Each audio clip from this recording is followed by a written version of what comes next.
le chef de l'État Alassane Ouattara s'entretiendra avec les membres du bureau politique de RHDP, le 28 février prochain pour débattre de la situation sociopolitique qui prévaut en Côte d'Ivoire. Pour des raisons non encore élucidées, le RHDP s'est abstenu de certains sujets liés à la situation sociopolitique en Côte d'Ivoire. Pendant que, les partis de l'opposition se font maître du terrain, le parti au pouvoir se rend invisible. Stratégie ou contrainte? Rien ne fuite. Mais le chef de l'État veut donner une nouvelle dynamique à son parti. C'est pourquoi dans une note publiée par le directeur exécutif du RHDP Adama Bictogo, les membres du bureau politique sont convoqués.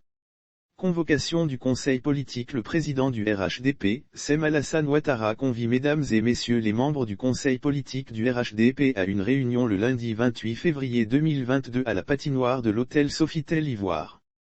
Ordre du jour, analyse de la situation sociopolitique.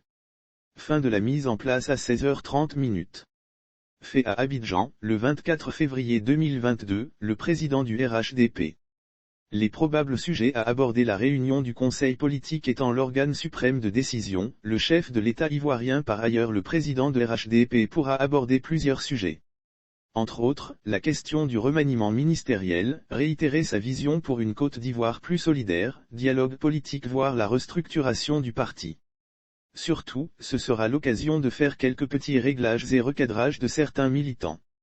Ce sera l'occasion pour le président Alassane Ouattara de réimprimer sa vision d'une Côte d'Ivoire plus solidaire lorsqu'on sait la polémique qu'a créé les limogeages des cadres suite à un audit, incriminant les hommes forts du pouvoir. Ce sera sûrement l'occasion de faire des précisions. Des personnalités susceptibles de passer à la chaise blanche. Qu'en sera-t-il pour le député Touré Alpha, dont la sortie sur les événements qui ont eu lieu le 24 février à Abobo a suscité la colère des militants? N'oublions pas le rôle qu'a joué les ferrailleurs d'Abobo pendant la crise de 2010. Ils ne méritent pas ce traitement. Cette crise pouvait être gérée autrement, sans violence. Si aujourd'hui existe, c'est qu'il y a eu hier et demain est un autre jour. Touré Alpha Yaya, président du RJCI. Selon lui, les ferrailleurs ont joué un rôle important dans l'accession au pouvoir du RHDP, donc méritent d'être traités avec beaucoup d'attention.